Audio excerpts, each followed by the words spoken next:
There is a proverb in Swedish that even the sun has spots. In chess, even a world chess champion can make blunders. Welcome to the 12th game of the World Chess Championship match between Ding Liren of China and Jan Nepomniachtchi from Russia. After 11 games, the score reads 6-5 in favor of Jan. So Ding with white will be desperately to equalize the score. He started with d4.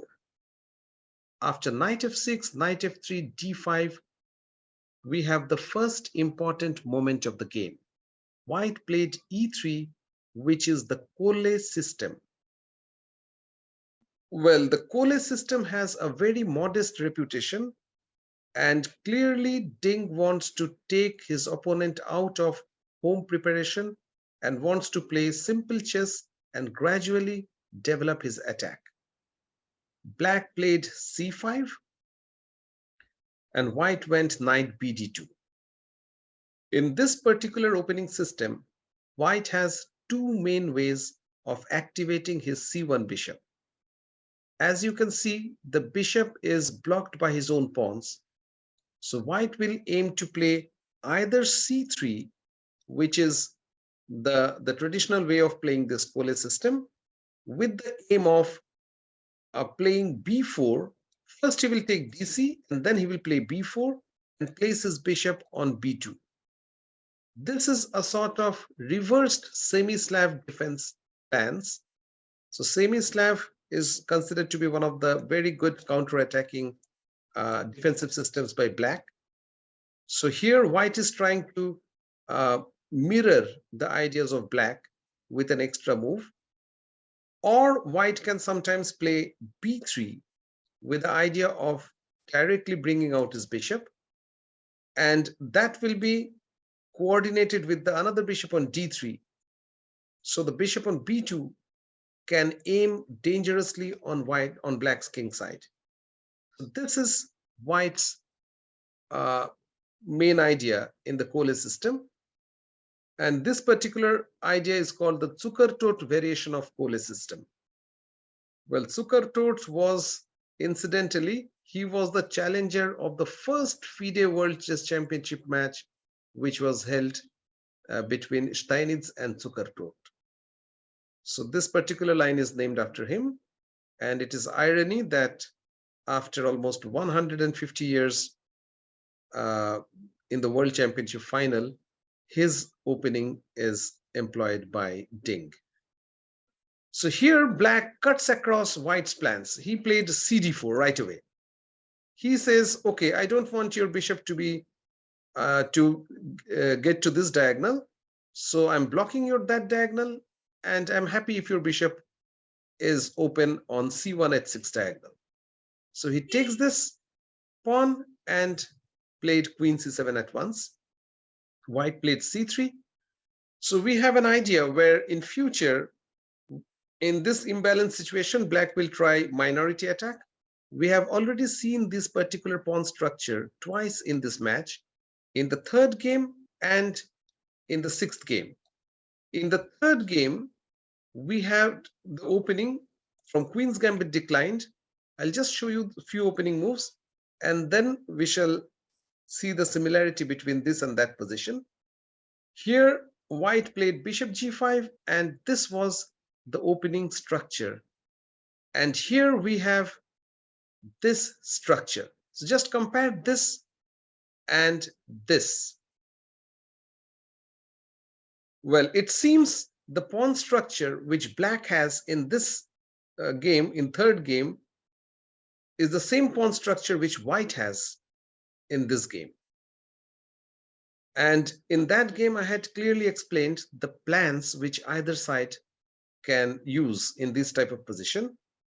Here, one of black's plans is to make use of his half-open c file by attacking on the queen side by advancing his pawns. So this is called the minority attack. And white will be trying to make use of his outpost on e5 and the half-open e file to attack on the king side. So that is how the imbalance is. at this point of the game, black played bishop d7. Now, this looks slightly odd. The bishop usually belongs to g4 and f5. But I think Nepo was influenced by this move was influenced by his loss in the 6th game, which was from the London system, where both sides had same pawn structure, and white had played bishop b5 after black's knight c6. So in this game, probably black wants to avoid white's bishop b5 ideas. He played bd7, white continued bd3, black played knight c6, white castle, so both the players are developing, and now black played bishop to g4. Before advancing his pawn in order to develop this bishop, he first activated his bishop. So one can question the decision of black to go bd7 and then bg4. Well, white played rook e1, e6, and now in a typical Queen's Gambit exchange variation manner, white played knight f1. Well, this knight gives additional support to the h2 pawn, because now black can basically capture this or and attack h2, but here the knight on f1 is defending h2. And apart from that, the knight has ideas of emerging from g3 and controlling lots of squares on the king side. As I said, in this type of position, white would generally try to attack on the king side and utilize the e5 outpost for his knight. So here black castle, white played bishop g5, and black played another very interesting move. This is a critical decision which black took.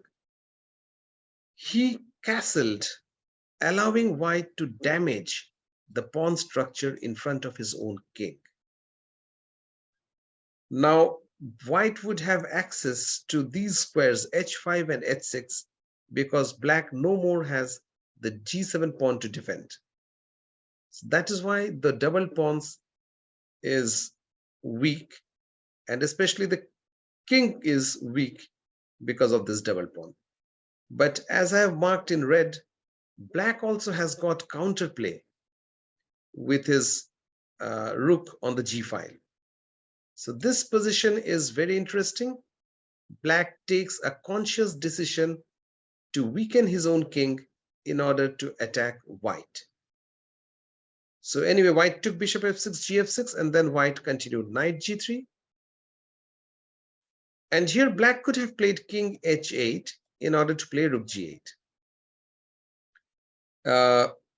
It should be noted that white has to be careful and not play h3 at this point, because black could then sacrifice his bishop on h3 with the idea that the g3 point is left weak. He can capture g3, and in this position black's king is dangerously close to white's king, and with some pieces hanging, black has also ideas based on rook g8. So this position is really good for black. So therefore, after king h8, white could play move like, say, king h1, first improving his defense, and then maybe trying to exploit the weakness of black's king. But anyway, king h8 was a very good option. Black instead went for f5 right away. Here white played h3. Note that the move knight g3 has basically prevented black from going back. So black took bishop f3, white captured queen f3. Here it's black to play. Black could have gone king h8, but first he played a very useful move, that is knight e7, with the aim of transferring his knight to the king side, putting his rook on g8 and attacking against white's king on g1. White played knight h5. He wants to get to the weak square. Black played king h8. And around this moment, white took a very risky and controversial decision. He should have, well, he could have once again strengthened his defense and then later tried to make use of the weakened pawn structure. Instead, he went for direct attack, g4, not caring about his own king. He's trying to open this diagonal for his bishop. He's attacking this pawn, but he leaves this h4 square weakened. So this is a very risky move, and this was criticized by lots of commentators. Black played rook g8, pinning the pawn. White went king g1, unpinning the pawn, and black played knight g6 with the aim of improving the knight position, exploiting the weakened h4 square. Had the pawn been here, white could have played g3. But with the pawn on g4, the h4 square is weakened, and now black is making use of that. White doesn't have a clue of what to do now. He cannot take this because then black will have the knight on h4. He will take back this pawn, and his pieces will be very active in front of black's king. So, well, knight h4 would attack the queen and also attack the f5 pawn. So here, after knight g6, white played bishop to c2. Probably he would like to place his queen on d3. He vacates that square for his queen. Anticipating that black will play knight h4, he played queen to e3 first. Well, perhaps planning queen h6. Black played rook g6. White played rook g1, defending on the king side. And now black took a very brave decision to advance his pawn. So he wants to move with the queen away from this square so that the knight could move in to f3. The queen has to somehow protect the f3 square, so he went queen d3. The move f4 is brave because it opens the diagonal. But it has the virtue that now the ideas of taking gf5 is ruled off forever. So the move f4 basically rules out opening the file for white and also attacks the queen. The queen goes to d3, of course, keeping an eye on f3 square. Here white went black went queen e7. So this has an interesting idea. It prevents knight f6 by white. A knight f6, I mean, if black played something like this, white would have the option of playing knight f6 based on the fact that the rook is pinned. White can checkmate on h7. So black first played queen e7. He protects the f6 square. And after white centralizes his rook, black played to queen g5, basically stopping g5 ideas. Here, white has no active way to play. The queen is tied down to defense of f3 square. The rooks do not have any open files, and black has ideas like rook g8, f5 to improve his position. Well, basically here white is in a must-win situation. He has to make a comeback, and even if the game is drawn, black doesn't lose anything.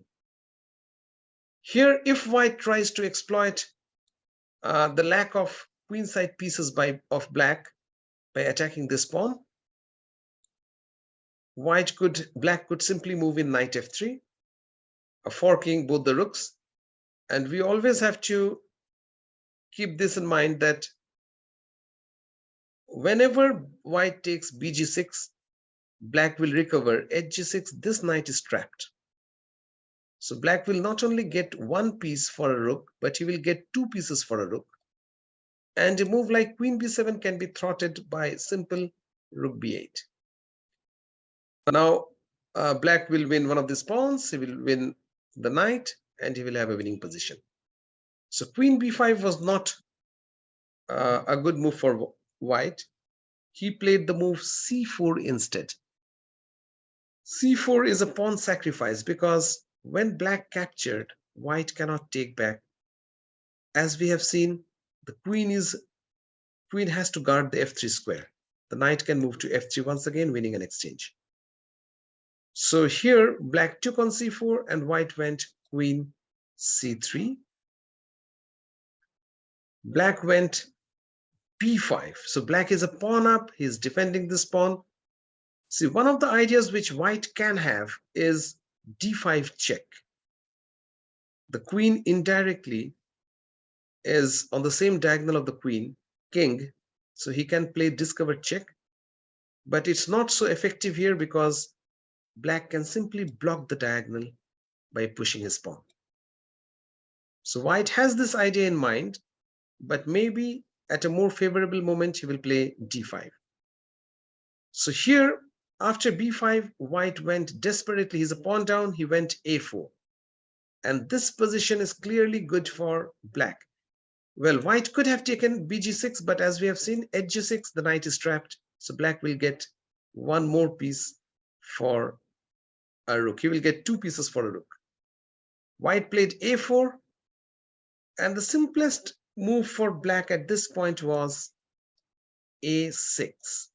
Black is a pawn up. White's king is more exposed than black's king. And his pieces are well placed. He has an absolutely winning position. But black played b4. This is an impulsive move. And with only 4 minutes thought, he played b4. Well, asking the king to come to c4. We have seen the queen has to remain for the defense of f3 square.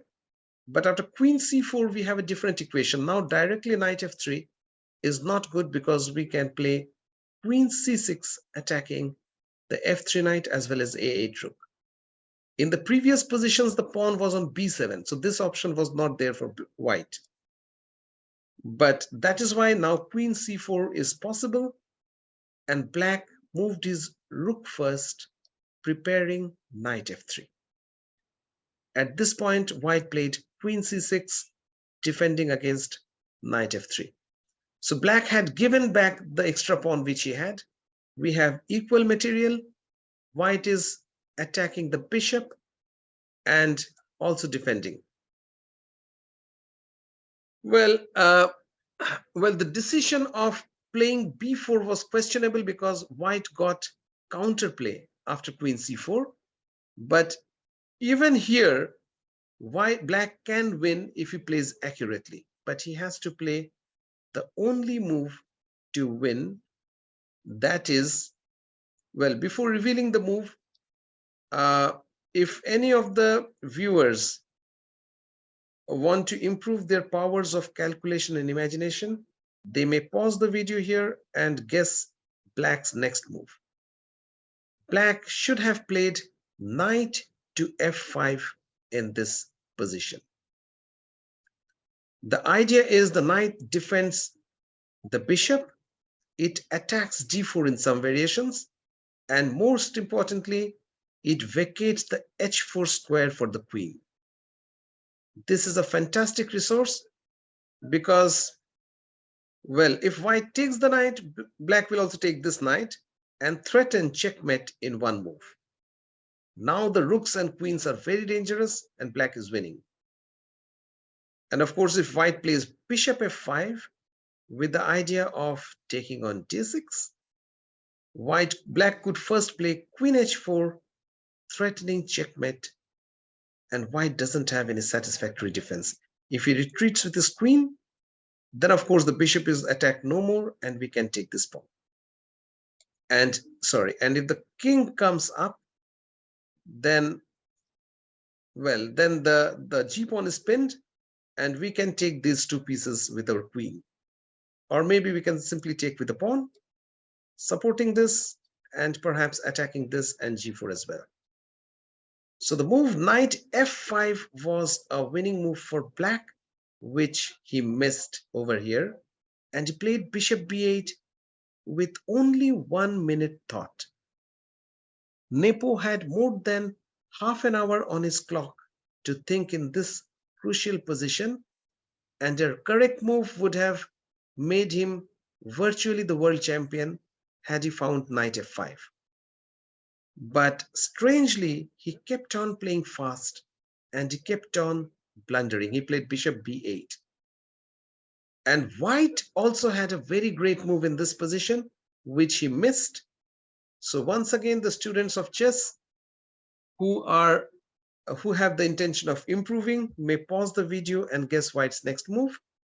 White played queen b7, which is decent but not the best move.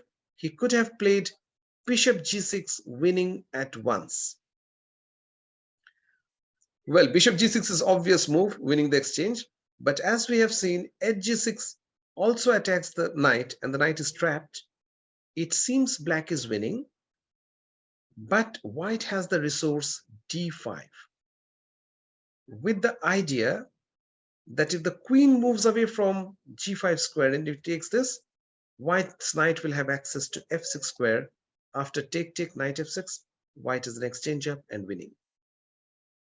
And if black takes on gh5, which is the more critical move, white will take de6, and this pawn is very dangerous, and white's rook is also quite dangerous.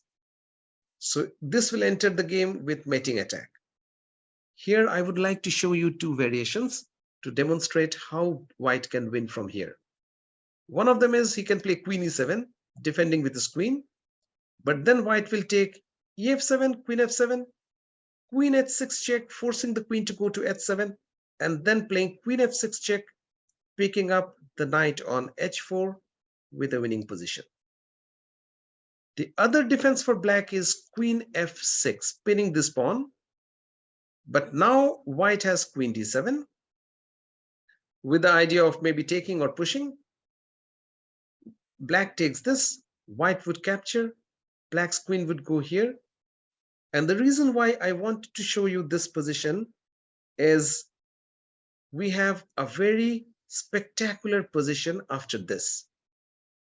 Black is in virtual zugzwang position where he cannot move a single piece. It's easy to see the king cannot move. This bishop has no square because if it moves to d6, white will win this bishop by playing rook a6, attacking the queen and the bishop. The knight has no square to move. The only pieces, the rook and the queen. If the queen moves to g5, for instance, white will have queen g4 check, forcing rook g7, and then we have rook e8 check, picking up the b8 bishop. And if black moves rook g7 at this point, then of course white can play rook g7, queen d8 check, attacking the bishop, the knight, and of course the king. So that was a winning, very unique position which I wanted to share with you. Black has no move, piece move, and he's in a perfectly zugzwang position. Instead of playing bishop g6, which would have won for white, he went queen b7. And again, black had the chance to play the brilliant move knight f5, vacating this square for the queen. Well, if gf5, queen h5 is winning, if white takes queen b4 pawn, black could play queen g4. And if white supports the pawn with his queen, then black has the combination of interference by playing knight e3. The rank is blocked, and now black is threatening checkmate with queen h3. So here, after queen b7, black had the brilliant idea, knight f5 once again. He missed it, and he played rook h6. And even this move was played with only 1 minute thought. So black kept on playing fast, kept on playing quickly, and kept on missing the winning moves which would have made him the world champion. White played bishop e4, which defends all the critical squares. Now he wants to be very safe on the king side. Black defended the f7 pawn with his queen. He played rook f8, and now white captured the b4 pawn, attacking the rook. Black's queen went back, defending the rook. Now black is a pawn down. He was a pawn up a few moves back, and he missed several winning chances, and now he's defending a pawn down game. White queen went here. Black played knight g6. At last, he's bringing his knight to play because he has realized he has no attacking chances anymore. Sorry, yeah. After this, white went bishop g2, playing very solidly. He's a pawn up. He's defending on the king side. Black went queen h4. I think by moving back and forth, black is wasting time. He could have simply, changed his mindset, and he could have tried for a more solid continuations, hoping for a draw, because he still has opposite square bishop to defend. So that gives him some defensive chances, although he's a pawn down, and some chances of counterattack if white strays. Instead, he played queen h4, and even this was played after only 1 minute thought. And after rook e2, black simply broke down. He had a nervous breakdown. He played f5. I mean, this is a move which is inexplicable. It not only blunders this pawn, but for all this time, for example, after a move like, say, bishop d6, had white played d5, black always had this defense. But after blundering this pawn, white has the deadly threat of d6, d5, and queen g7 checkmate. So it is not only a pawn down, losing a second pawn, but it is getting checkmated. Of course, here Nepo realized he had blundered, and he took 16 minutes time after making several blunders. Having realized he had a lost position, he played rook h5, he gave away his exchange, and he played queen h5. White played d5 check, the king moved here, and white played d6, exchange up, pawns up, passed pawns, and blocking the bishop. It's too much for black. Black decided to resign, and the match stands level at 6 game age after 12 rounds. So we have an exciting, nail-biting finish. But what remains to be seen is just the next day we have a return match. Here, Nepo would be white, and can he make a comeback after blundering so many times in this game? Surely it must be a shocker for Nepo. So what remains to be seen is, can Nepo make a comeback after these blunders? So we will meet again after the next game. Thanks for watching this video. Goodbye.